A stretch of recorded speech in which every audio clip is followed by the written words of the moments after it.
Despite being so misunderstood, A Nightmare on Elm Street Part 2 Freddy's Revenge is actually a much better sequel than people give it credit for. It's Freddy Friday, and since it's the last Friday of Pride Month, we have to talk about Nightmare 2, the gayest horror movie of all time. People love calling this the black sheep of the franchise. They say it ignores the rules because Freddy comes into the real world, and the score is different, and it's barely referenced again. And let's be honest, some people just don't like that it's gay.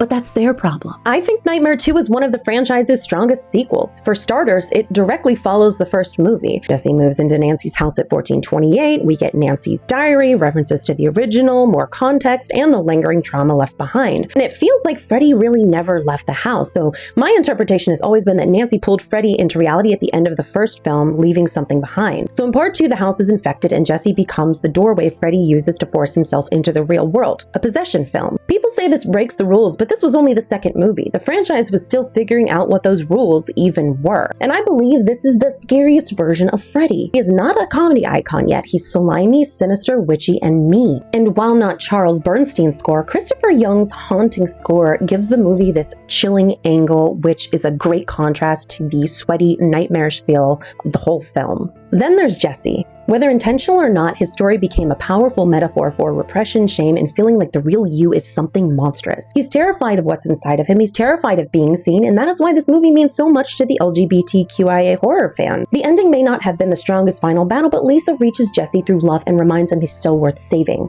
Romantic love, friendship love, chosen family love, however you read it, that message lands. I also think Nightmare 2 makes Dream Warriors stronger. Spending one movie away from Nancy makes her return feel that much bigger. And while Jesse basically disappears from the franchise, I love the fan theory that the kid in Dream Warriors who cut off his own eyelids to stay awake was Jesse. Confirmed? No.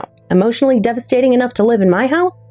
Absolutely. So yes, Freddy's Revenge is messy, but what 80s horror sequel isn't? It is scary, ambitious, culturally important, and far more connected to the original than people give it credit for. It's a shame the franchise treated it like an awkward family secret because it did belong. It always did, and it still does now. At least people are finally catching up to its greatness. Before Pride Month ends, watch Freddy's Revenge, then watch Scream Queen, My Nightmare on Elm Street, Mark Patton's documentary on his life, his experiences, the impact of this film, and so much more. It gives the film context and appreciation it always deserved. Happy Freddy Friday, respect Jesse Walsh, and let me know what you think of A Nightmare on Elm Street 2, Freddy's Revenge.